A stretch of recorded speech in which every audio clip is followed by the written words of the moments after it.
Chapter 1. Chapter 1. The Awakening. The last chapter had left Brad teetering on the edge of a precipice, his heart heavy with the weight of unspoken words. He had stood in the dim light of his cluttered apartment, the air thick with the scent of stale coffee and unwashed laundry, as he wrestled with the truth he had kept buried for far too long. The echoes of his friend Mia's laughter still lingered in his mind, a bittersweet reminder of the connection they shared, and the unacknowledged feelings that threatened to unravel everything. As the sun dipped below the horizon, casting long shadows across the room, Brad had made a silent vow to confront his fears. If only he could find the courage. But now, as the shrill blare of his alarm clock sliced through the silence of dawn, that resolve felt like a distant memory. Dash dash dash. The jarring sound jolted Brad awake, his heart racing as if he had just sprinted a marathon. He squinted at the clock, its red digits glaring back at him like a warning. 6:30 a.m. The morning had arrived with all the subtlety of a freight train. He groaned, rolling over in his bed, the sheets tangled around his legs like a half-hearted attempt at a cocoon. "Ah, come on," he muttered, his voice gravelly from sleep. With a reluctant grunt, he punched himself lightly on the head, hoping to knock some sense into his foggy brain. The alarm continued its relentless assault, a siren call to the day that awaited him. Okay, he finally shouted, throwing the covers off and swinging his legs over the side of the bed. The cool wooden floor sent a shiver up his spine, and he rubbed his eyes, trying to shake off the remnants of sleep. The apartment was a chaotic reflection of his mind. Clothes strewn across the floor, empty coffee cups precariously stacked on the desk, and a half-eaten slice of pizza sitting on the coffee table, a testament to his late-night binge. He took a deep breath, the stale air filling his lungs, and pushed himself up, stretching his arms overhead. Time to face the day, he said to himself, though the words felt hollow. As he shuffled into the cramped kitchen, the faint smell of burnt toast lingered in the air, a reminder of his last attempt at breakfast. He opened the fridge, the cool air hitting him like a splash of water, and grabbed a carton of orange juice. The carton was nearly empty, but he poured the last dregs into a glass, the liquid sloshing against the sides. "Cheers to another day of adulting," he said, raising the glass in mock celebration before downing the juice in one go. The citrus tang was refreshing, a brief reprieve from the dull ache of anxiety that had settled in his chest. He glanced at the clock again, panic rising as he realized he was running late. "Shit!" he exclaimed, scrambling to brush his teeth and throw on a wrinkled shirt. The mirror reflected a disheveled version of himself. Dark circles under his eyes, hair sticking up in every direction. He looked like a man who had wrestled with his demons all night and lost. As he hurriedly tied his shoes, his mind drifted back to Mia. The way her laughter danced in the air, the warmth of her presence that seemed to light up even the darkest corners of his life. He had been so close to telling her how he felt, to confessing the truth that had been gnawing at him for months. But now, with the day stretching before him like an uncharted territory, he felt the familiar grip of fear tighten around his throat. "Just talk to her," he whispered to himself, the words barely audible over the rush of his thoughts. "It's just a conversation." But the thought of vulnerability sent a shiver down his spine. What if she didn't feel the same? What if he ruined everything? With a final glance in the mirror, he stepped out of the apartment, the door creaking ominously behind him.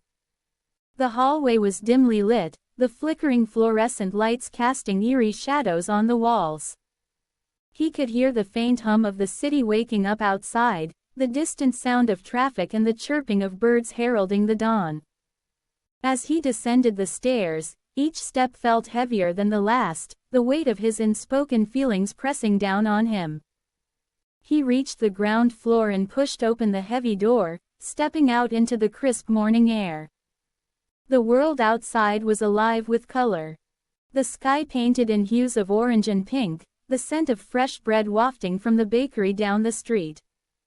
But even the beauty of the morning couldn't shake the unease that clung to him like a shadow. He walked toward the bus stop, his mind racing with thoughts of Mia. Would she be at the cafe today? Would she notice the way his heart raced when she smiled at him? As he waited for the bus, he pulled out his phone, scrolling through his messages. There it was. A text from Mia, sent late last night. Hey, are we still on for coffee tomorrow? I need to talk to you about something. His heart skipped a beat. What did she want to talk about? Was it about him? About them? He bit his lip, the uncertainty gnawing at him. Brad. A voice called, pulling him from his thoughts. He looked up to see Mia approaching, her hair catching the morning light like spun gold. She wore a bright yellow sundress that danced around her knees, and the sight of her made his heart race. Hey, he managed to say, forcing a smile as she reached him. Sorry, I'm late, she said, her cheeks flushed with exertion. I thought I'd miss the bus. No worries, he replied, though his stomach churned with nerves. I just got here. They stood side by side, the air between them crackling with unspoken tension. Brad could feel the warmth radiating from her, and he fought the urge to reach out and take her hand. Instead, he focused on the bus stop sign, willing the bus to arrive and whisk them away from this moment of uncertainty. So, about that coffee, Mia began, her voice slightly hesitant. I really need to talk to you. Brad's heart raced. Yeah, me too, he blurted out, the words tumbling from his lips before he could stop them. Mia turned to him, her eyes wide with surprise. Oh, what about?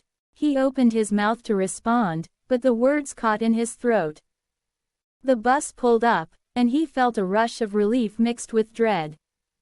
Let's talk on the bus, he suggested, stepping forward as the doors slid open. They climbed aboard, the bus filled with the scent of coffee and the low hum of conversation. Brad found a seat near the back, and Mia settled beside him, her presence both comforting and electrifying. Chapter 2. Chapter 2. The morning routine. The morning light filtered through the grimy window of Brad's small apartment, casting a muted glow over the cluttered space. Last night's dreams still clung to him like the remnants of a fading fog, a mix of anxiety and longing that left him feeling unsettled. He had awoken to the blaring of his alarm clock, a jarring reminder that life continued outside the cocoon of his sleep.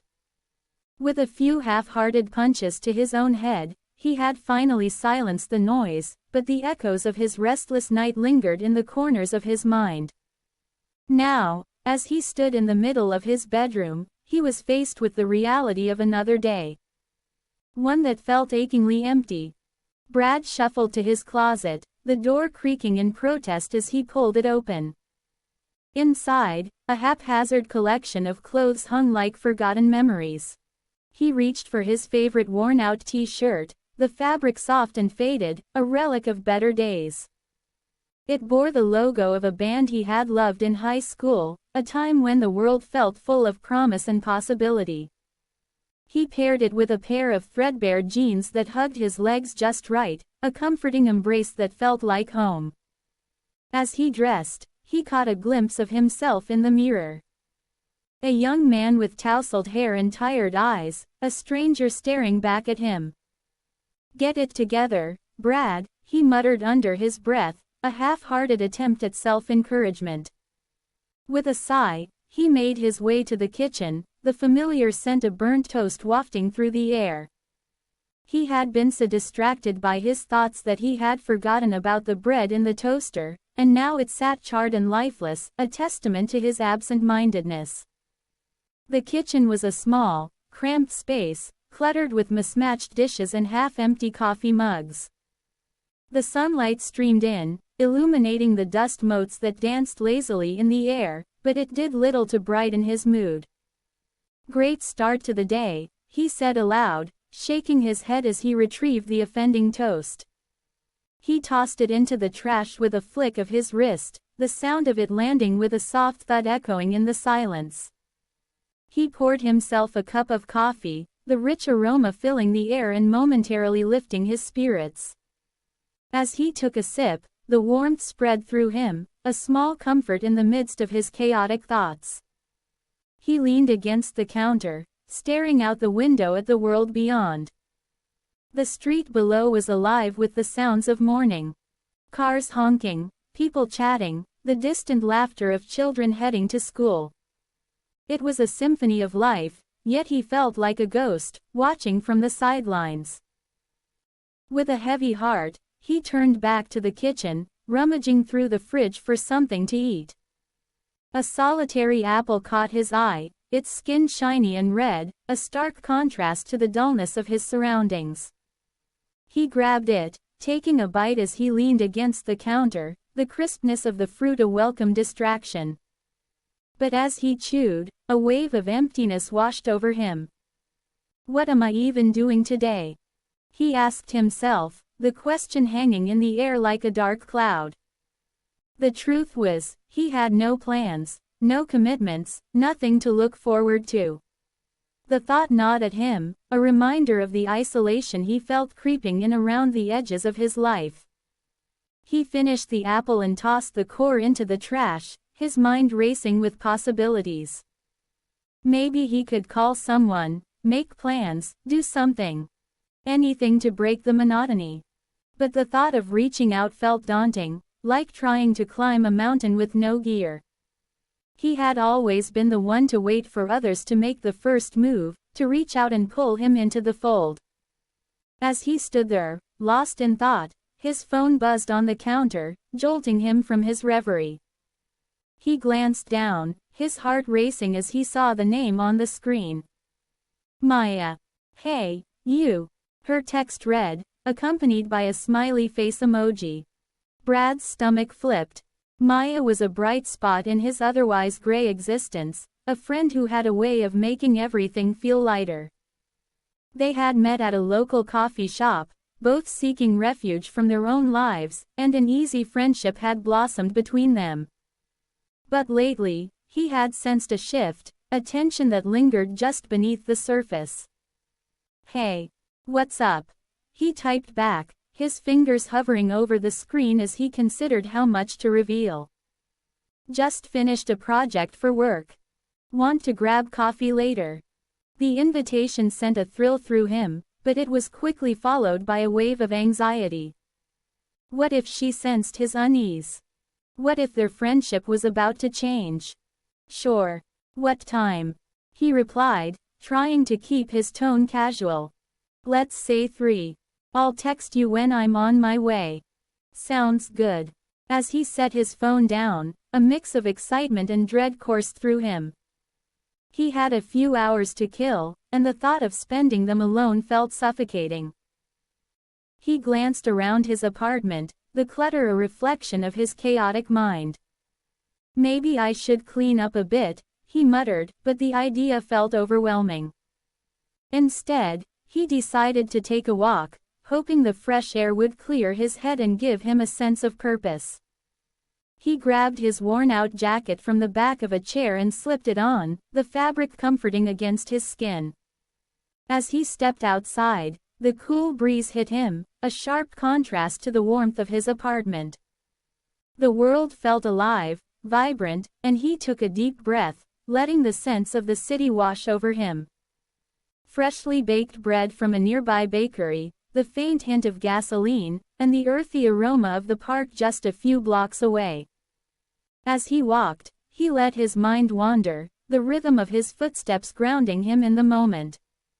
He passed by familiar faces, nodding to a few neighbors, but he felt like an outsider looking in. The laughter of children playing in the park echoed in the distance, a reminder of the innocence he had long since lost. Why can't I just be happy? He whispered to himself, the question hanging heavy in the air. He found himself at the park, the sprawling green space a welcome escape from the concrete jungle surrounding it. He sat on a bench, watching the world go by, the sun warming his face. A couple strolled by, hand in hand, their laughter ringing like music in his ears. He felt a pang of longing, a desire for connection that seemed just out of reach. As he sat there, lost in thought, he couldn't shake the feeling that something was about to change. The air felt charged with anticipation, as if the universe was holding its breath, waiting for him to take a leap. Maybe I should tell Maya how I feel, he thought. Chapter 3. Chapter 3. The writer's block. Brad sat at his desk, the dim light of the afternoon filtering through the dusty window, casting a soft glow over the cluttered surface. The remnants of his breakfast, an abandoned plate with the charred remains of toast, sat nearby, a testament to his distracted morning. He had spent the last hour staring at the blank page before him, the stark whiteness mocking him like a blank canvas to an artist who had lost his muse. The silence of the room was deafening, punctuated only by the occasional creak of the old building settling around him. He leaned back in his chair, running a hand through his tousled hair, feeling the weight of his own expectations pressing down on him. The story he had envisioned, the characters he had dreamed up, all seemed to slip through his fingers like grains of sand. He had wanted to write about a hero, someone who faced insurmountable odds, someone who could rise above the chaos of life. But as he sat there, he felt more like the villain in his own tale. Trapped in a narrative of self-doubt and stagnation. With a sigh, he picked up his pen, the familiar weight comforting in his hand. He scribbled a few words, then crossed them out. The ink smudged slightly, a reflection of his frustration. "What's wrong with you?" he muttered to himself, the words hanging in the air like a challenge. "You can do this." He closed his eyes, trying to summon the inspiration that had once flowed so freely. Images of a brave hero battling through storms, facing fears, and conquering the impossible danced in his mind. But each time he reached for them, they faded away, leaving him with nothing but the echo of his own inadequacy. Maybe I should write a song instead, he thought, the idea sparking a flicker of hope. Music had always been his refuge, a place where he could pour his heart out without the constraints of narrative. He grabbed his guitar, its worn body familiar against his fingertips, and began to strum a few chords. The sound filled the room, a warm embrace that wrapped around him like a comforting blanket. As the notes flowed, he felt the tension in his chest begin to ease. He closed his eyes again, letting the music guide him.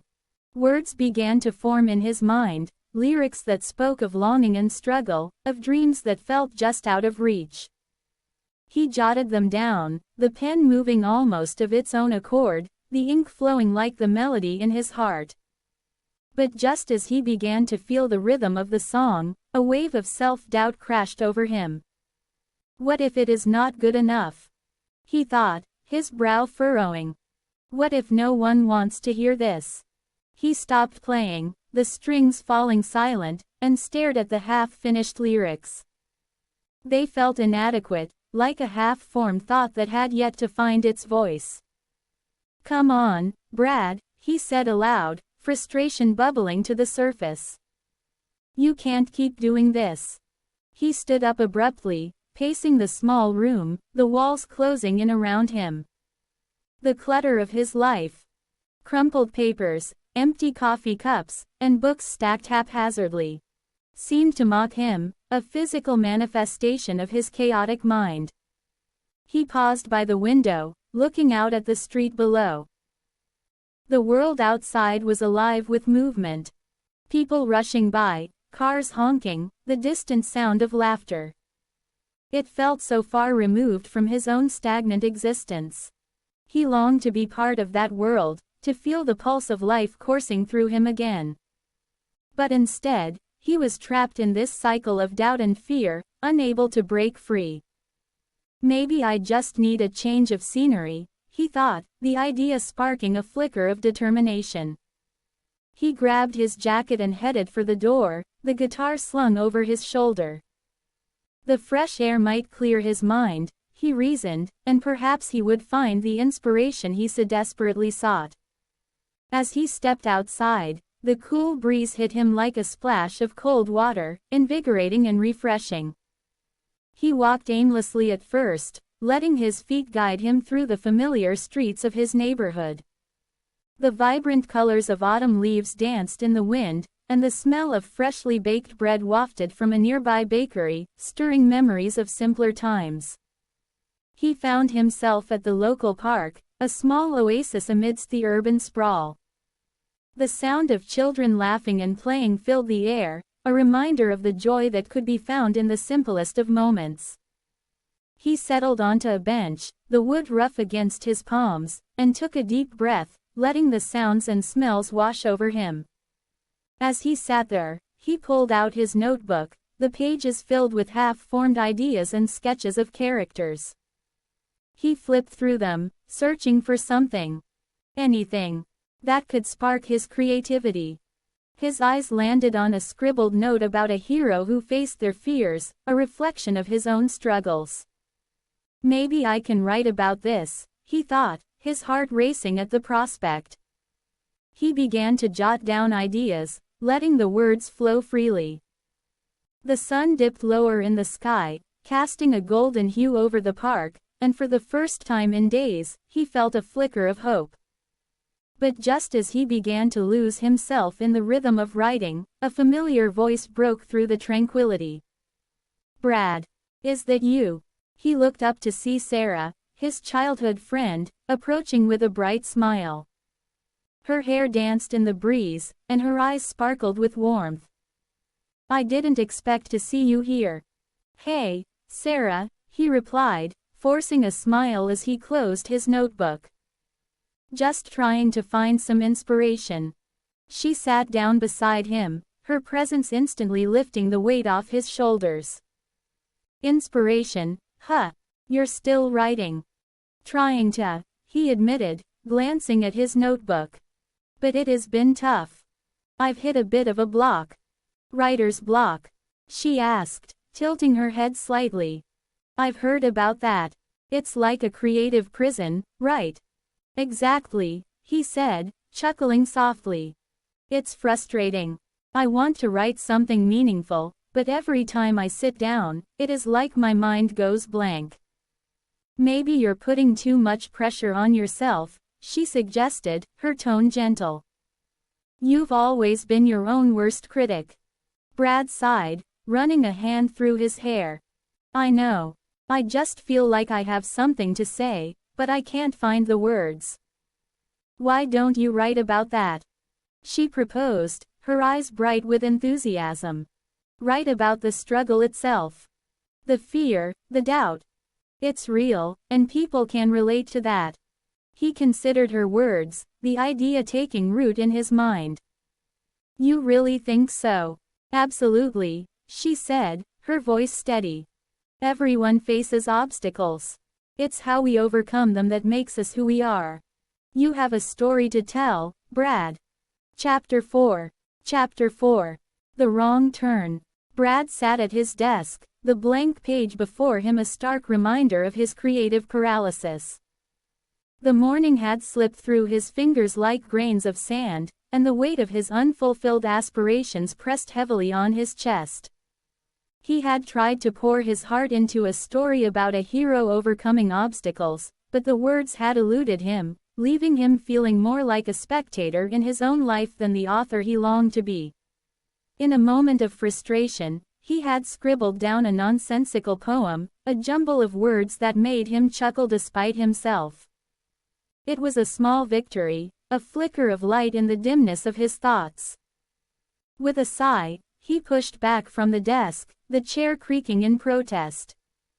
The walls of his small apartment felt like they were closing in, the clutter of half-finished projects and forgotten dreams suffocating him. He needed to escape, to breathe, to feel something other than the weight of his own expectations.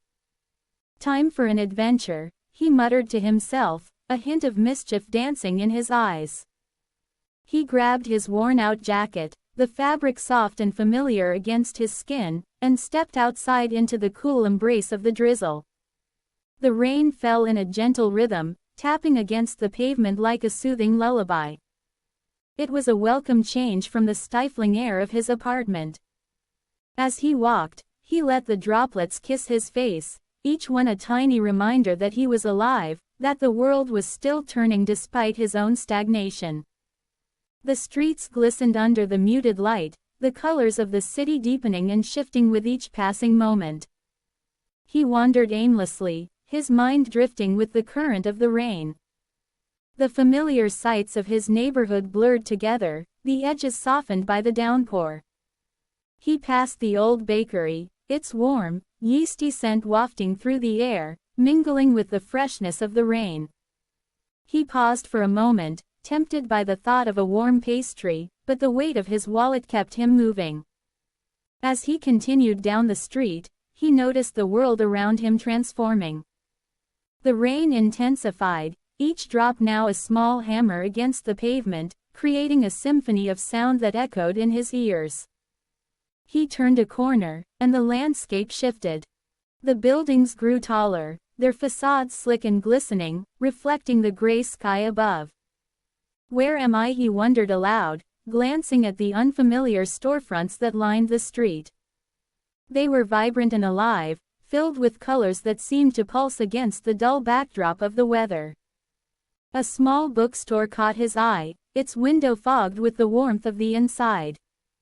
He felt an inexplicable pull toward it, a sense of belonging that he hadn't felt in a long time. Pushing the door open, a small bell chimed above him, announcing his arrival. The air inside was thick with the scent of old paper and ink, a comforting embrace that wrapped around him like a favorite blanket. He stepped inside, shaking off the rain, and let his eyes wander over the shelves, each one a treasure trove of stories waiting to be discovered. "Can I help you find something?" a voice called from behind the counter. Brad turned to see a woman with dark hair pulled back into a messy bun, her glasses perched on the edge of her nose. She looked to be in her late 20s, her expression warm and inviting. "Just browsing," he replied, feeling a sudden rush of shyness. "I love the smell of books." She smiled, her eyes sparkling with understanding. "It's the best scent in the world, isn't it? Like a promise of adventure." He nodded, feeling a connection spark between them, a flicker of something he hadn't expected. "I'm trying to find my own adventure, I guess." "Writing?" she asked, tilting her head slightly, her curiosity piqued. "More like struggling to write," he admitted, a hint of self-deprecation creeping into his voice. "I had a breakthrough this morning, though. I wrote a poem that's completely ridiculous." "Ridiculous can be good," she said, her smile widening. "Sometimes the best ideas come from the silliest places." "What was it about?" He hesitated, the words caught in his throat. It felt vulnerable to share, but something about her openness made him want to. "It's about a cat who thinks it is a lion." "It's absurd, really." Her laughter was like music, bright and infectious. "That sounds amazing. I'd love to read it." Brad felt a warmth spread through him, a mixture of embarrassment and exhilaration. "Maybe I'll let you. If I ever get it polished up." "Polished or not, I'd love to hear it," she said, her gaze steady and encouraging. "I'm Mia, by the way." "Brad," he replied, feeling a smile tug at his lips. "Nice to meet you, Mia." They exchanged a few more words, the conversation flowing easily, as if they were old friends rather than strangers meeting for the first time. But as the rain continued to pour outside, Brad felt a sense of urgency creeping in. He didn't want to leave this moment, this connection, but he also didn't want to overstay his welcome. "I should probably get going," he said reluctantly, glancing toward the door.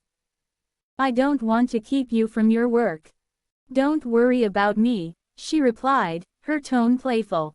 I can always pretend to be busy. But if you're looking for an adventure, I have a suggestion.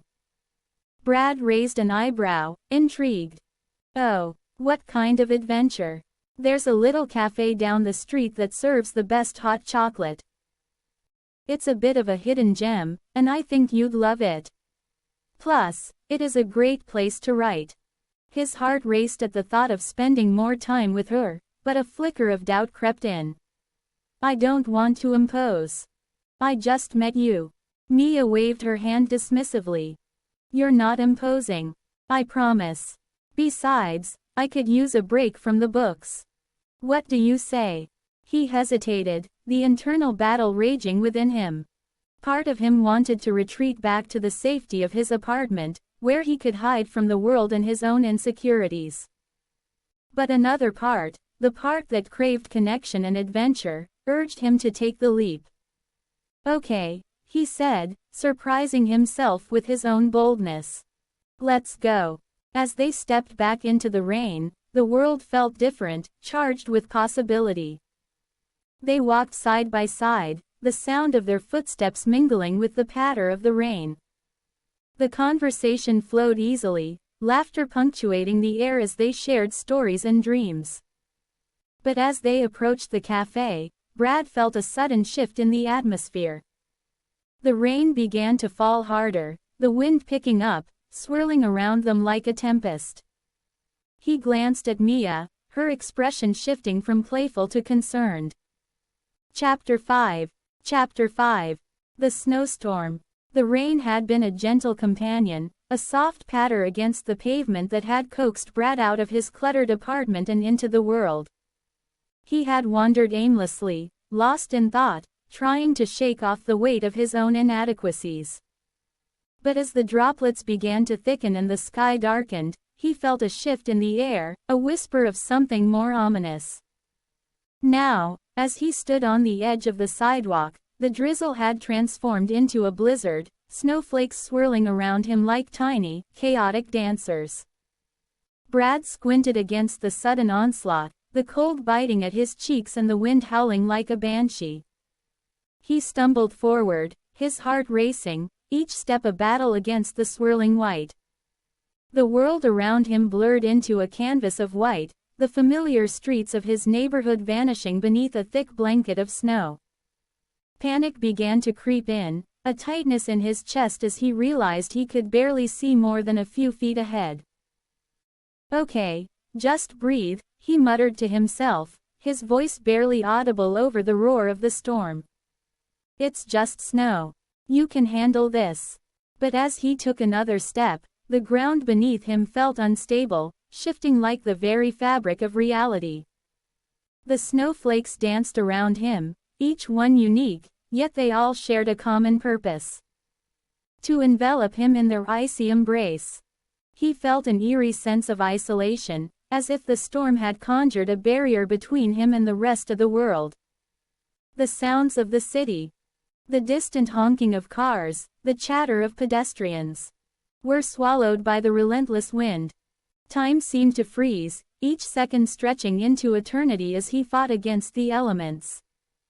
"Where am I?" he shouted, though he knew no one could hear him. The words were swallowed by the storm, leaving him feeling more alone than ever. He turned in circles, trying to find a landmark, a sign of familiarity, but the snow had transformed everything into a monochrome wasteland. With each step, he felt the weight of his solitude pressing down on him. Memories of his empty apartment flooded his mind.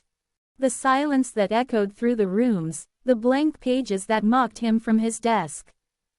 He had hoped that stepping outside would bring clarity, but now he was lost, both physically and emotionally. Suddenly, a flicker of movement caught his eye. He squinted through the blizzard, heart racing, and saw a figure in the distance. It was a woman, her silhouette barely discernible against the storm. She was moving with purpose, her arms outstretched as if she were embracing the chaos around her. "Hey!" he called out, desperation lacing his voice. "Can you help me?" The woman turned, her face obscured by a scarf, but he could see her eyes. Bright and piercing, like stars in a night sky. She seemed to hesitate for a moment, then began to walk toward him, her movements fluid and graceful despite the harsh conditions. As she drew closer, Brad felt a strange sense of calm wash over him. There was something ethereal about her presence, as if she were a part of the storm itself. "You shouldn't be out here," she said, her voice melodic, cutting through the howling wind. "It's dangerous." "I know," he replied, his breath visible in the frigid air. "I got caught in it. I don't know how to get back." She studied him for a moment, her gaze unwavering. "You're not meant to go back just yet," she said softly, her words wrapping around him like a warm blanket. "This storm has a purpose." "What do you mean?" he asked, confusion mingling with curiosity. "The snow is a veil," she explained, her eyes shimmering with an otherworldly light. "It reveals what lies beneath the surface. You're here for a reason, Brad." He blinked, taken aback. "You know my name." "I know much more than that," she replied, a hint of a smile playing at the corners of her lips. "But first, you must understand the storm." Before he could respond, the wind howled louder, swirling around them like a tempest. The snowflakes danced more wildly, and Brad felt a pull, an urge to follow her deeper into the storm. "Wait!" he shouted, but she was already moving, gliding through the snow as if it were a gentle breeze. He hesitated, torn between the instinct to flee and the magnetic pull of her presence. "What do you want from me?" he called after her, his voice tinged with both fear and fascination. "To show you," she replied, her voice echoing in the storm. "To show you the truth." With that, she turned and beckoned him to follow. Brad took a deep breath, the cold air stinging his lungs, and stepped forward. The snow swirled around him, and as he moved, he felt the world shift. The blizzard was no longer just a storm. It was alive, a living entity that pulsed with energy. As he followed her, the landscape began to change.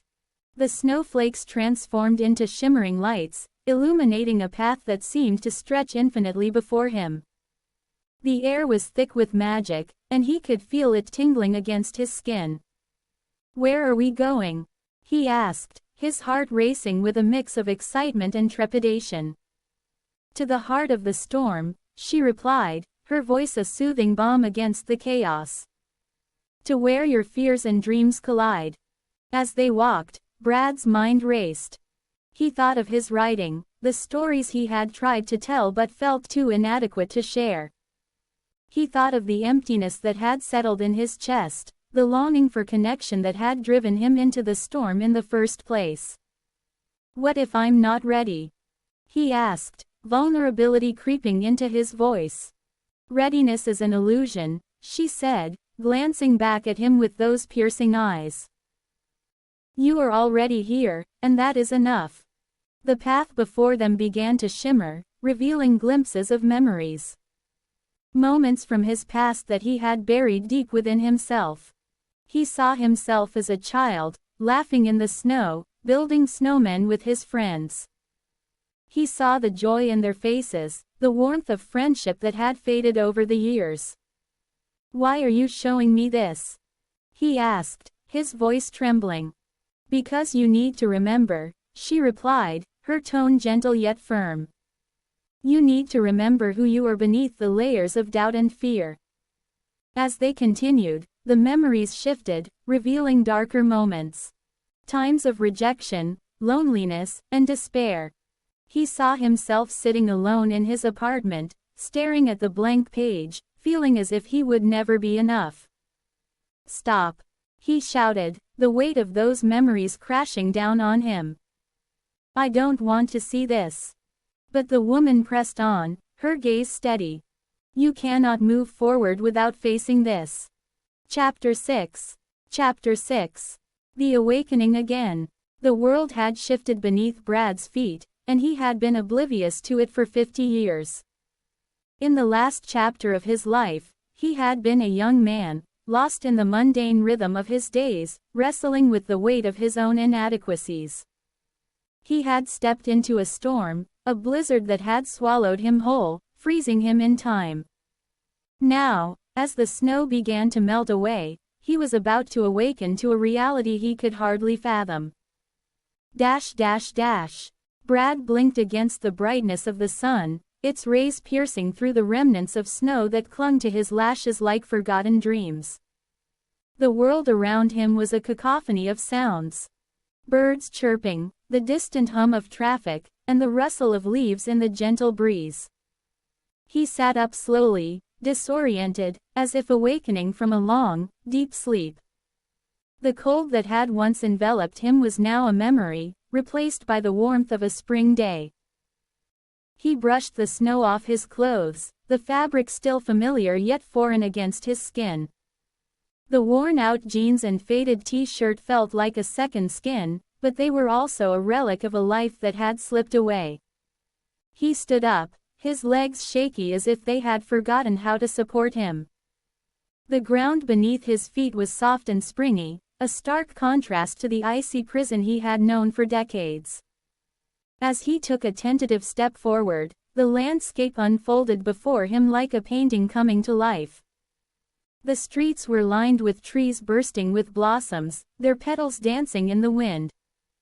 The air was fragrant with the scent of blooming flowers and freshly cut grass, a symphony of life that filled his lungs with a sense of hope.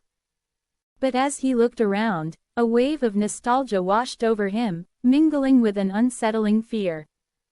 This was not the world he had known. He walked cautiously, each step revealing more of the transformed landscape. The buildings were taller, their glass facades reflecting the sunlight in dazzling patterns. The quaint little shops he remembered had been replaced by sleek storefronts, their signs glowing with unfamiliar names. He felt like a ghost wandering through a world that had moved on without him. "Excuse me," he called out to a passerby, a young woman with vibrant blue hair and a nose ring. She turned, her expression a mix of curiosity and confusion. "Yeah," she replied, her voice laced with a hint of impatience. "What year is it?" he asked, his heart racing. The question felt absurd, but he needed to know. It is 2073, she said, her brow furrowing slightly. "You okay?" 2073, he echoed, the number reverberating in his mind like a distant bell tolling. 50 years. He had been frozen in time, and now he was thrust into a future that felt both exhilarating and terrifying. "Yeah, I'm fine," he lied, forcing a smile. "Just got lost in thought." She shrugged, her attention already drifting away as she resumed her walk. Brad watched her go, feeling a strange mix of longing and alienation. He was a relic, a ghost from a bygone era, and the world around him was a vibrant tapestry he couldn't quite grasp. As he continued down the street, he noticed a group of children playing in a nearby park, their laughter ringing out like music. They chased each other, their joy infectious, and for a moment, he felt a flicker of warmth in his chest. But it was quickly overshadowed by the realization that he had no connection to this world. He was an outsider, a man out of time. He wandered aimlessly, his mind racing with questions. What had happened to his family? His friends? Did they mourn him, or had they moved on, forgotten him like a faded photograph? The thought gnawed at him, a relentless ache that threatened to consume him. As he turned a corner, he stumbled upon a small cafe, its outdoor seating bustling with patrons. The aroma of freshly brewed coffee wafted through the air, drawing him in like a moth to a flame. He stepped inside, the bell above the door chiming softly as he entered. The interior was cozy, filled with the warm glow of sunlight filtering through large windows. "Can I help you?" a barista asked, her bright smile welcoming yet tinged with curiosity. "Just a coffee, please," he replied, his voice hoarse from disuse. "Coming right up," she chirped, turning to prepare his order. Brad leaned against the counter, taking in the surroundings. The walls were adorned with local art, vibrant colors splashed across canvases, each piece telling a story he could only imagine. He felt a pang of envy for the artists who had thrived in this new world, while he had been trapped in a frozen moment, his own creativity stifled. "Here you go," the barista said, placing a steaming cup in front of him. "Enjoy." "Thanks," he murmured, wrapping his fingers around the warm ceramic. The heat seeped into his skin, grounding him in the present. He took a sip, the rich flavor awakening his senses. It was a taste he had missed, a simple pleasure that felt like a lifeline. As he stood there, sipping his coffee, he overheard snippets of conversation around him. People discussing politics, art, and technology. Their words were a whirlwind of ideas, and he felt like a spectator in a world that had evolved without him. "Did you hear about the new exhibit at the gallery?" a woman said, her voice animated. "They're showcasing artists from all over the world." "Yeah, I can't wait to go," her friend replied. "It's about time we celebrate diversity in art." Brad's heart raced at the mention of art. He had always found solace in creativity, a way to express the chaos within him. But now, he felt like a relic, a forgotten artist in a world that had moved on. He finished his coffee and stepped outside, the warmth of the sun enveloping him once more. He wandered through the streets, the vibrant energy of the city pulsating around him. Yet, with every step, the weight of his isolation grew heavier. As he walked, he noticed a small park where people gathered, their laughter mingling with the sound of children playing. He hesitated at the entrance, watching as a group of young adults tossed a frisbee back and forth. They were carefree, their joy infectious, and for a moment, he felt a longing to join them, to be a part of something again. But the fear of rejection held him back. What could he possibly say? How could he explain the years he had lost? He turned away, his heart heavy with the burden of his solitude. "Hey!" a voice called out, breaking through his thoughts. He turned to see a man approaching, his hair tousled and a friendly smile on his face. "You look a little lost. Want to join us?" Brad's heart raced. The invitation was unexpected, a lifeline thrown into his sea of uncertainty. Sure," he replied. Chapter 7. Chapter 7. The Homecoming. The world had shifted beneath Brad's feet, a kaleidoscope of memories and emotions swirling around him like the remnants of the snowstorm that had held him captive for 50 years. He had emerged from the icy grip of time, disoriented yet alive, and now he stood on the cusp of what once was his childhood home. The familiar streets, once vibrant with laughter and the shouts of children playing, now felt like a ghost town, echoing with the whispers of a life long gone. As he walked, the sun hung low in the sky, casting long shadows that danced across the pavement. The air was crisp, tinged with the scent of fresh earth and blooming flowers, a stark contrast to the cold, sterile silence of the snow. Each step he took was heavy with anticipation, his heart pounding in rhythm with the memories that surged forth. He could almost hear the laughter of his younger self, the carefree days spent running through the backyard, the warmth of his mother's voice calling him in for dinner. But as he rounded the corner, the weight of nostalgia turned to lead in his chest.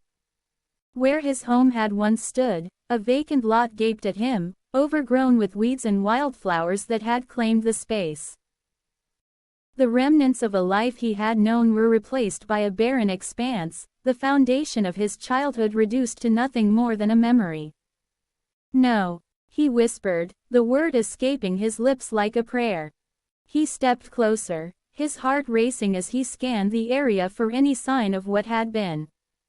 The old oak tree, the one he had climbed countless times, was gone, its absence a gaping wound in the landscape. The swing set, rusted and broken, had been removed, leaving only a patch of dirt where laughter had once echoed. Memories flooded back, vivid and sharp. He could see his mother, her hair glinting in the sunlight as she hung laundry on the line, her laughter mingling with the breeze. He could hear his father's voice, deep and reassuring, as he taught Brad how to ride a bike, the thrill of freedom surging through him as he pedaled away, the world opening up before him. Brad. A voice broke through his reverie, pulling him back to the present. He turned, startled, and found himself face to face with a woman he didn't recognize.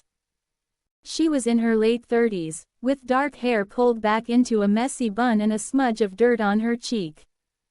Her eyes were wide with curiosity, a hint of concern etched into her features. "Are you okay?" she asked, taking a step closer. "You look like you've seen a ghost." I used to live here," he stammered, gesturing to the empty lot. "This was my home." Her expression softened, and she nodded slowly. "I'm sorry.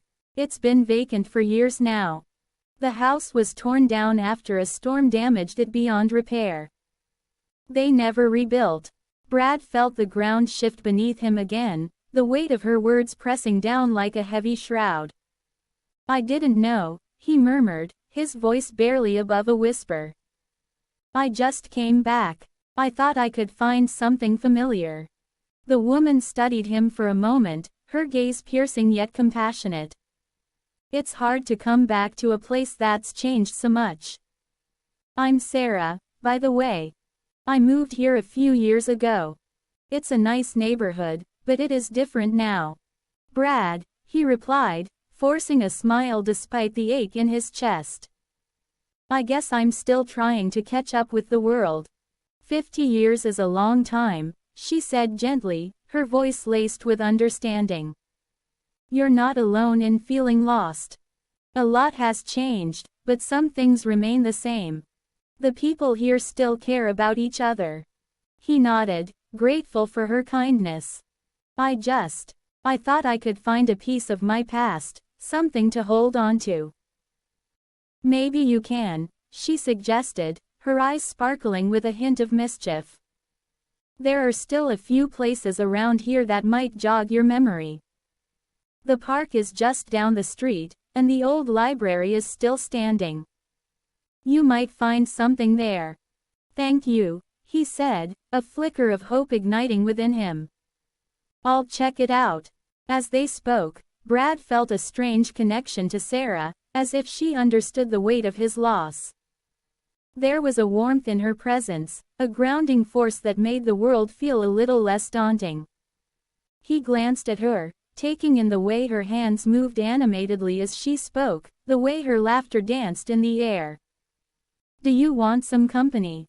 she asked suddenly, her expression shifting from concern to eagerness. "I could show you around if you'd like.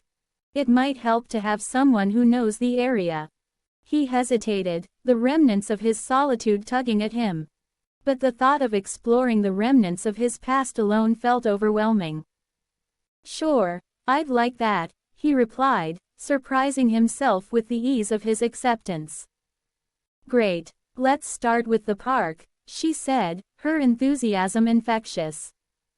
As they walked side by side, Brad felt a strange sense of comfort in her presence, as if he were not just a lost soul wandering through a foreign landscape, but someone who could still find a place to belong.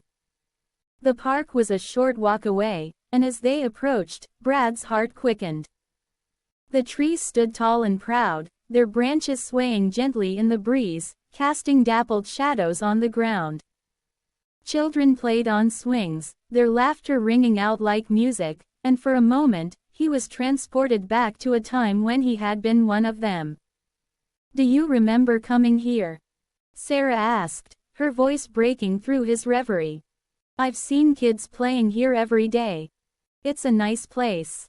"I do," he said, a smile breaking through the fog of his memories. "I used to come here all the time. My friends and I would play tag until the sun went down." "Sounds like a good time," she replied, her eyes sparkling with curiosity. "What else did you do?" Brad chuckled, the sound surprising him. "We built forts out of sticks and leaves, pretended we were explorers on a grand adventure. It was magical." "Magical," she echoed, her voice softening. "I think we all need a little magic in our lives." As they wandered through the park, Brad began to share more of his memories, each story weaving a tapestry of his past. He spoke of the summer nights spent catching fireflies, the thrill of riding his bike down the steep hill, and the bittersweet taste of first love. With each word, he felt the weight of his isolation begin to lift, replaced by a sense of connection that he hadn't anticipated. "Do you still write?" Sarah asked, her curiosity piqued. "You mentioned it earlier." "I used to," he admitted, a hint of sadness creeping into his voice. Chapter 8. Chapter 8. The Endless Journey. Brad trudged forward, the remnants of a world he once knew flickering in and out of focus like a half-remembered dream. Each step felt heavier than the last, his legs protesting against the weight of fatigue that settled in his bones. Yet, a flicker of purpose ignited within him, urging him onward through the unfamiliar landscape. The blizzard had stripped away not just the snow but the very fabric of his past, leaving behind a haunting emptiness that echoed in his heart. As he walked, the remnants of the old world began to emerge from the shadows of his memory. A crumbling brick building loomed ahead, its once vibrant paint now a peeling ghost of its former self. The faded sign above the door read Miller's Deli, a place he had frequented as a child, where the smell of fresh bread and cured meats had danced in the air like a warm embrace. He paused, the scent of nostalgia washing over him, mingling with the crispness of the thawing air. "God, I remember the sandwiches they made," he murmured to himself, a bittersweet smile tugging at his lips. "The pastrami on rye. I could devour one right now." But the deli was silent, its windows dark and empty, as if the laughter and chatter of patrons had been swallowed by time. He pressed a hand against the cold brick, feeling the rough texture beneath his fingertips, a tangible connection to a past that felt increasingly distant. With a deep breath, he turned away, forcing himself to continue. The streets were littered with remnants of his childhood.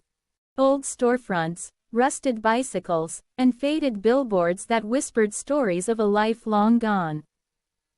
Each sight tugged at his heart, a reminder of the warmth and familiarity that had once enveloped him.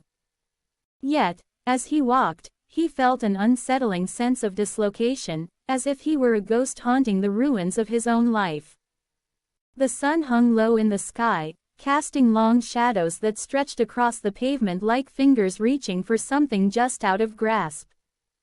Brad's stomach growled, a reminder of the hasty breakfast he had left behind. He hadn't eaten since waking, and the hunger gnawed at him, but he pushed it aside, focusing instead on the rhythm of his footsteps against the cracked pavement. "Keep moving," he whispered, as if the words could propel him forward. "You're searching for something." But what was he searching for? The question echoed in his mind, a haunting refrain that refused to be silenced. He felt like a ship lost at sea, adrift without a compass, and the weight of uncertainty pressed down on him. As he rounded a corner, he stumbled upon a small park, its once lush grass now a patchwork of brown and green. A rusted swing set creaked in the gentle breeze, the chains rattling like distant laughter. He approached it, the memories flooding back. His childhood friends pushing him higher and higher, the thrill of soaring through the air, the feeling of invincibility. "Hey, Brad. Bet you can't swing as high as me." The voice of his best friend, Tommy, echoed in his mind, and he could almost see the boy's mischievous grin. He closed his eyes, allowing the memory to wash over him, but it was tinged with a deep sadness. Tommy was gone, lost to the passage of time, just like everything else he had once cherished. With a heavy heart, he sat on the swing, the metal cold against his skin. He pushed off the ground, the swing creaking as it moved through the air. For a moment, he felt weightless, as if he could escape the burdens of the past. But as he swung higher, the thrill faded, replaced by the stark reality of his situation. "Why did you leave me?" he whispered into the wind, a question meant for no one but himself. The breeze rustled the branches overhead, and he felt a shiver run down his spine. It was as if the world was responding, reminding him that he was not alone in his grief. He was surrounded by echoes of the past, each whisper a reminder of the life he had lost. After a few moments, he reluctantly dismounted the swing, his legs shaky as he steadied himself. He glanced around the park, searching for something. Anything that might anchor him in this strange new reality. But the park was empty, the laughter of children replaced by an eerie silence that settled over him like a shroud. He stepped off the path and wandered toward a small grove of trees, their branches swaying gently in the breeze. As he approached, he noticed a weathered bench nestled among the trunks, its surface worn smooth by years of use. He sank onto the bench, the wood creaking beneath him, and closed his eyes, allowing the sounds of nature to envelop him. Birds chirped in the distance, their songs a reminder of life continuing despite the changes that had swept through the world. The scent of damp earth and budding leaves filled the air, grounding him in the present moment. He took a deep breath, letting the fresh air fill his lungs, and opened his eyes to the dappled sunlight filtering through the leaves. "Maybe I just need to find a new story," he mused aloud, the words hanging in the air like a fragile promise. A new beginning. But as he sat there, the weight of his past pressed down on him, a reminder that moving forward was not as simple as rewriting a narrative. He felt the familiar ache of longing, the desire to reclaim what had been lost, but he also sensed a flicker of hope. Perhaps this journey was not just about finding his way back to the past but about discovering who he could become in this new world. With renewed determination, he stood up and brushed off his jeans, the fabric stiff and cold against his skin. He glanced back at the park one last time, a silent farewell to the memories that lingered there. "Time to keep moving," he said, his voice steady. "Time to find my place in this world." As he stepped back onto the path, the sun dipped lower in the sky, casting a warm golden glow over the landscape. He felt a surge of energy coursing through him, a sense of purpose that propelled him forward. He was no longer just a ghost wandering through the remnants of his past. He was a man on a journey, seeking something he could not yet name. The streets began to shift around him, the buildings morphing into something more vibrant, more alive. He passed a cafe with a bright red awning, the aroma of freshly brewed coffee wafting through the air, mingling with the scent of pastries. His stomach growled again, louder this time, and he hesitated, the temptation of warmth and comfort pulling at him. Just a quick stop, he told himself, stepping inside. The bell above the door jingled, announcing his arrival, and he was greeted by the rich, inviting atmosphere of the cafe. The walls were adorned with local art, and the soft hum of conversation filled the air, creating a sense of community. Chapter 9. The Fall. The world had changed while Brad slept, but the weight of his memories remained. In the previous chapter, he had wandered through the remnants of his past, each step a painful reminder of the life he once knew. The landscape was a ghost of its former self, and as he pressed on, a sense of urgency propelled him forward, even as fatigue began to gnaw at his limbs. Now, with the chill of the melting snow seeping into his bones, he found himself at a crossroads. One that would lead him deeper into the unknown. As he walked, the biting wind picked up, swirling around him like a restless spirit. Brad's legs grew heavy, each step a battle against the invisible weight of time and regret. The once familiar streets felt foreign, their contours blurred by the passage of years. He stumbled, the ground rushing up to meet him as he fell to his knees, the cold earth biting into his palms. For a moment, he lay there, breathless and disoriented, the world around him fading into a muted blur. The snowflakes danced above him, twirling in a chaotic ballet, and he felt as if he were suspended in time, caught between the past and an uncertain future. "Why did I come back?" he murmured to himself, his voice barely rising above the howling wind. The question hung in the air, heavy with the weight of his choices. He had imagined this moment countless times during his years in the snow, but now that he was here, the reality felt hollow. He closed his eyes, allowing memories to wash over him like waves crashing against a rocky shore. He saw his childhood home, the laughter of friends echoing in the hallways, the warmth of family dinners that felt like a lifetime ago. But those images were tainted by the knowledge that they were gone, lost to the relentless march of time. "Brad!" A voice broke through his reverie, startling him. He opened his eyes to find a figure standing a few feet away, silhouetted against the dim light of the overcast sky. The figure was cloaked in a long coat, the collar turned up against the cold. "Who are you?" Brad croaked, struggling to push himself up from the ground. The figure stepped closer, revealing a familiar face. One he had thought he would never see again. "It's me, Sarah," she said, her voice a soft melody that tugged at his heart. Sarah. The name felt foreign on his tongue, a ghost of a past he had buried deep within himself. "But how? You shouldn't be here." "I could say the same for you," she replied, a hint of a smile playing on her lips. "You've been gone a long time." Brad's heart raced as he took in her features. Her bright eyes, the way her hair framed her face, the warmth that radiated from her presence. It was as if time had folded in on itself, and he was back in the moments when they had shared laughter and dreams. But the joy was quickly overshadowed by the reality of his situation. I don't know what I'm doing here," he stammered, the weight of his emotions threatening to spill over. "I thought I could find something. Someone." "Maybe you're looking in the wrong place," Sarah suggested, her gaze steady and searching.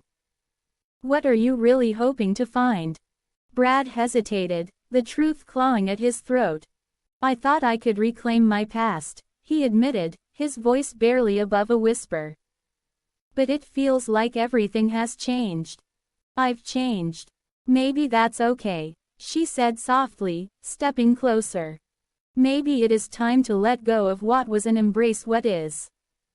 He shook his head, frustration bubbling to the surface. "But I lost so much time. 50 years. I can't just forget that." "Time is a tricky thing," she replied, her eyes glistening with understanding. "It can trap us, but it can also set us free. You have a choice, Brad. You can keep searching for something that may never return, or you can create something new." Her words struck a chord deep within him, resonating with the ache he had carried for so long. He had spent his life chasing shadows, haunted by the ghosts of his past. But what if she was right? What if he could forge a new path, one that didn't rely on the remnants of what once was? "I don't know how," he confessed, the vulnerability in his voice raw and exposed. "Start by standing up," she urged, extending a hand toward him. "You can't move forward if you're still on the ground." With a deep breath, Brad took her hand, feeling the warmth of her touch seep into his cold skin. She pulled him up gently, and as he stood, he felt a flicker of hope ignite within him. "Thank you," he said, his voice steadier now. "Just remember, you're not alone," she replied, her smile brightening the grayness around them. "You have people who care about you, even if you can't see them right now." As they stood together, the wind began to die down, the storm that had once engulfed him now a distant memory. The world felt different, lighter somehow, as if the weight of his past had begun to lift. "Where do we go from here?" he asked, glancing around at the desolate landscape. "Wherever you want," Sarah said, her eyes sparkling with possibility. "But first, let's find somewhere warm. You look like you could use a hot drink." Brad chuckled, the sound surprising him. "I could definitely use that." They began to walk side by side, the silence between them comfortable, filled with unspoken words and shared memories. The remnants of the past still lingered in the air, but now they felt less like chains and more like stepping stones. As they walked, Brad felt a sense of clarity wash over him. The choices he had made, the time he had lost, they were all part of his journey. He could choose to dwell on the past or embrace the future.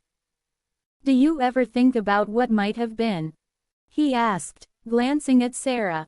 "Sometimes," she admitted, her expression thoughtful. "But I try not to linger there. Life is too unpredictable to waste on what-ifs." "Yeah, I guess you're right," he replied, feeling a sense of camaraderie in their shared understanding. "It's just hard to let go." "Letting go doesn't mean forgetting," she said gently. "It means accepting what was and making peace with it. You're allowed to grieve, but you're also allowed to move on." Brad nodded, her words resonating within him. He had spent so long mourning the life he had lost that he had forgotten to live in the present. As they continued walking, the landscape began to shift. The barren streets gave way to a bustling cafe. Chapter 10. Chapter 10. The Final Breath. The world around Brad had shifted dramatically since he first stepped into the blizzard, a mere boy with dreams and aspirations, now a man burdened by the weight of lost time. He had wandered through the remnants of his past, each step echoing with the laughter of friends long gone and the warmth of a home that had vanished. The memories had been both a comfort and a curse, a reminder of what he had once cherished and what he could never reclaim. Now, as he lay on the cold ground, the chill seeping into his bones, he felt the inevitability of his fate pressing down on him like the heavy snow that had once encased him. The world had moved on, and he was but a ghost in a landscape that no longer recognized him. The snowflakes that had once danced around him now lay still, a blanket of white that muffled the sounds of the city beyond. He could hear the distant hum of traffic, the laughter of children playing, and the soft rustle of leaves in the wind. It was a symphony of life, vibrant and full, yet he felt utterly disconnected from it all. Brad closed his eyes, surrendering to the cold that enveloped him. In those final moments, his mind drifted back to the stories he had written, the songs he had sung in the solitude of his apartment. Each word, each note had been a piece of himself, a fragment of his soul laid bare on the page. He thought of the hero he had crafted, a figure who had faced insurmountable odds and emerged victorious. How he longed to be that hero, to rise from the ashes of his own despair and reclaim his place in the world. But the truth was, he felt like a shadow, a remnant of a life that had slipped through his fingers like sand. The weight of regret settled heavily on his chest, a reminder of the choices he had made, or failed to make. He had let fear dictate his path, allowing it to guide him into the depths of isolation. As he lay there, the cold ground beneath him felt like a final resting place, a sanctuary for his weary spirit. He could almost hear the whispers of his past, urging him to fight, to rise once more. But the energy that had once fueled his dreams had all but faded, leaving him with a profound sense of emptiness. "Brad." A voice broke through the haze, soft yet insistent. He opened his eyes, blinking against the brightness that surrounded him. The world was a blur, colors swirling like paint on a canvas. He squinted, trying to focus, and saw a figure standing above him, silhouetted against the light. "Brad, can you hear me?" The voice was familiar, laced with concern. "Lila," he croaked, his throat dry and scratchy. "Thank God," she breathed, kneeling beside him. "I thought I'd lost you." Lila, with her wild curls and bright eyes, had been a beacon of light in his life, a friend who had always believed in him even when he had lost faith in himself. Her presence was a balm to his aching heart, a reminder that he was not entirely alone in this vast, indifferent world. "What happened?" he murmured, struggling to sit up. "You collapsed," she said, her voice trembling slightly. "I've been looking for you. I thought you might be. Well, I didn't know what to think." Brad felt a flicker of warmth at her concern, but it was quickly overshadowed by the weight of his reality. "I don't know how I got here," he admitted, his voice barely above a whisper. "I was just walking." "Walking," Lila echoed, her brow furrowing. "In this weather. You shouldn't be out here alone, Brad. It's dangerous." He looked around, taking in the remnants of the blizzard that had once engulfed him. The snow was beginning to melt, revealing patches of grass and the earth beneath. It was a sign of spring, of renewal, yet he felt anything but renewed. "I didn't know where else to go," he confessed, his voice cracking. "I thought maybe I could find something I lost." Lila's expression softened, and she reached out, placing a hand on his shoulder. "You don't have to do this alone. You have me. We can figure this out together." Her words hung in the air, a lifeline thrown into the turbulent waters of his despair. But even as he felt the warmth of her touch, a part of him recoiled. He had spent so long in isolation, building walls around his heart to protect himself from the pain of loss. Could he really let someone in again? "I don't know if I can," he admitted, his voice barely above a whisper. "I've lost so much time, Lila. I don't even know who I am anymore." "You're still you," she insisted, her eyes fierce with determination. "You're still the Brad I know. The one who writes stories and sings songs. You just need to remember that." He wanted to believe her, to grasp onto the hope she offered like a lifebuoy in a storm. But the shadows of doubt loomed large, whispering that he was unworthy of redemption, that he had squandered his chances. "Why did you come looking for me?" he asked, his voice thick with emotion. "Because I care about you," she replied, her gaze unwavering.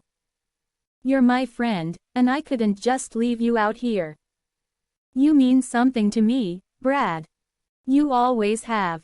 Her confession hung in the air, heavy with unspoken feelings. He could see the sincerity in her eyes, the depth of her concern, and it stirred something within him. A flicker of hope that maybe, just maybe, he could find his way back. "I'm scared," he admitted, the vulnerability of his words raw and exposed. "I'm scared of what I've lost and what I might never find again." Lila's grip on his shoulder tightened, her presence grounding him. "It's okay to be scared. But you don't have to face it alone. Let me help you. We can start fresh, together." He searched her eyes, looking for any hint of doubt, any sign that she might pull away. But all he found was unwavering support, a promise that he wasn't as alone as he had thought. "Okay," he said, his voice steadier now. "I'll try." As he pushed himself up from the ground, Lila helped him to his feet, her strength a comforting presence beside him. The world around them was beginning to thaw, the remnants of winter melting away to reveal the vibrant colors of spring. "Let's get you warmed up," she said, her smile brightening the dimness that had settled in his heart. "I know a place nearby where we can grab some coffee and talk." He nodded, feeling the warmth of her hand in his as they began to walk. Each step felt like a small victory, a reclaiming of the life he thought he had lost.